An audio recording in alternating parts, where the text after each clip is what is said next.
So, hello again, everybody. I finally got some more parts in. I got 4 more kits, so issues 3, 4, 5, and 6 of the Build the Back to the Future DeLorean 1/8 scale model. So, issue 3 here, and it is, in fact, building a wheel. Not a whole lot going on there. I looked at the instructions, and there's, you can maybe see it there. There is the stem, valve stem there. And the instructions kind of imply that it's a separate piece, but then they don't ever tell you to install it, so I'm glad to see that it actually is already in the piece there, because I didn't really want to have to get the tweezers out for that. But got my tools up here. Put this off to the side while I open this up. And I don't know, how's everybody doing? I am finally approved to work from home, so I will be on this week going back to first shift, but from my home office with my ridiculous computer networked into my work computer, and then from there networked into my other work computer. So, you know, that's one way of doing things. But I tested everything today, got it all up and running, so I'm good to go. So that's different. I've never really worked from home before, so I think what I'm going to try to do is keep like a regular work schedule and make myself, you know, like actually do, not just do the work, because obviously do the work, but like get up, actually get dressed for real, you know, not sit on the couch in my pajamas and work. Partly because I don't own pajamas, so that would be, you know, like hard to do. I don't want to spend additional money to be lazy. That's not true. I love spending money to be lazy, but I don't want to spend money on something like pajamas to be lazy in. That seems like a waste. So we got that open. And I think I mentioned it before, but all of these come with neat little, it's like a whole magazine. So this has got a description of what the early script was like, and apparently in one of the very, very first versions, it sounds like maybe before they even wrote anything down, that Marty was actually going to be depressed and suicidal and trying to kill himself, and that's what got him traveling through time with Doc's machine. So I think we missed out there, you know, because that definitely aligns with my philosophy way too often. Anyway, so there's not a whole lot on this kit. Some of the later kits are like this. So I got 2 wheel kits, I think. I got the next one for next week is the nuclear reactor, actually, and that'll be cool. But there's some really fiddly bits in that, some tiny springs and stuff. So, the tire seems to be, yeah, like rubber. It's squishy. The description I read in the kit said they were made out of ABS plastic, like the plastic bits. So either you can rubberize ABS plastic, which maybe you can, or they were just being safe and said, oh, well, we don't know if we're going to make the tires out of plastic or rubber yet. So there's not a whole lot here, like you say. So hub goes in. Got nice Goodyear Eagle GT printing on it. Step 2, put the hubcap in again. Tiny little valve stem right in there. I think you can see it. I think I figured out with this mat where you can see stuff.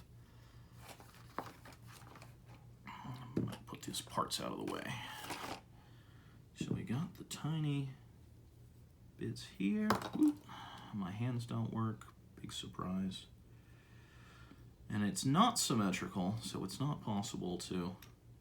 I mean, I guess you can't really screw it up, but it clearly only fits one way because the Y is not an equilateral triangle.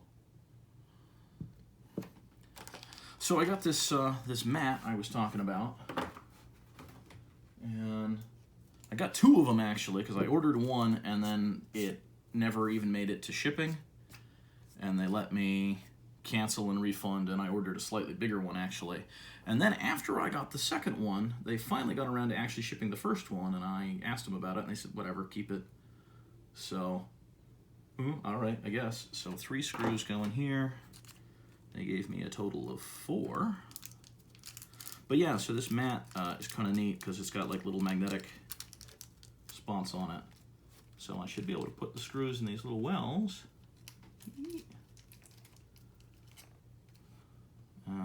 Yeah, make them stick to it. So that's a Nice little way of organizing things. I guess I could leave a little card there while I do this. And the magnet in the screwdriver is almost more powerful than the one in there, but not quite, apparently. Ooh. Or these are not very magnetic screws?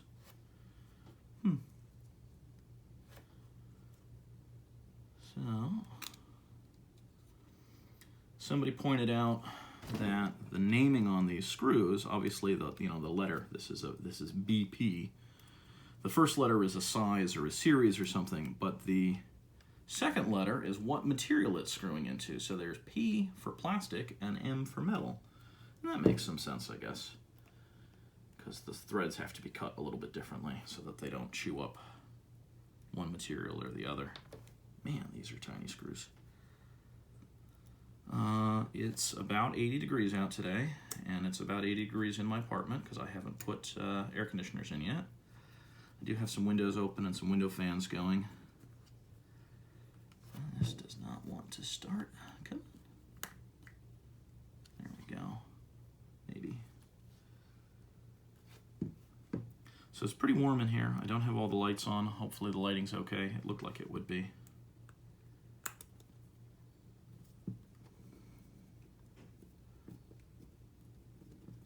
So this is sandwiching the rubber in. Ah, there we go. There's a little bit of a fit. So as I screw this down, it's going to slide into place a little bit because the rubber compresses a little bit until the metal and the plastic, the rim and the hub, really stick together.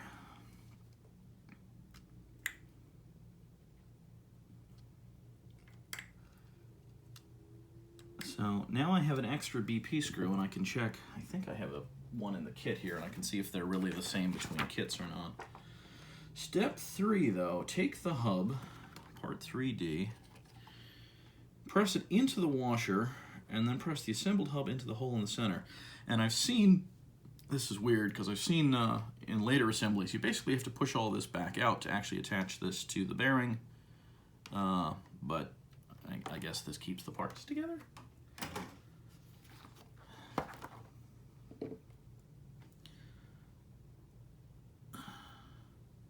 So I don't really understand how I'm pushing the washer into the hub, but okay. Because it definitely does not fit inside it. They're the same. They're the same diameter, so there ain't no in. But what I've seen people do is probably do a better job than that.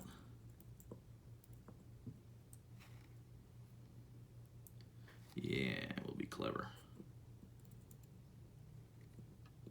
Just put that in there. So that washer eventually, there's going to be a screw through that, so you actually have to push all this back out.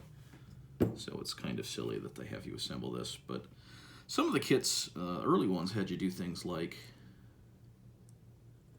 oh, just hold the license plate off to the side until step 2, and it's like, well, fine. So I have now built an entire wheel. This is what the fully assembled wheel should look like, the manual says. So it's pretty solid. I'm impressed. I don't know, like a few ounces at least. Pretty heavy. The rubber's pretty solid, and this die-cast hub certainly adds some mass. Tiny little DeLorean Motor Company logo in the middle. Pretty nice tire, obviously pretty quick build. Next week's going to be one of the longer ones. And what's supposed to happen, I guess, is I'll get a box of 4 kits every month. And if I space them out right, I should be able to just do this every week. I am still strongly considering also getting the Ghostbusters Ecto 1. So if I do that, I can kind of skip that in and out, and that way if there's a delay in a shipment, hopefully I'll have some of one kit or the other to work on. Anyway, have a good one, guys.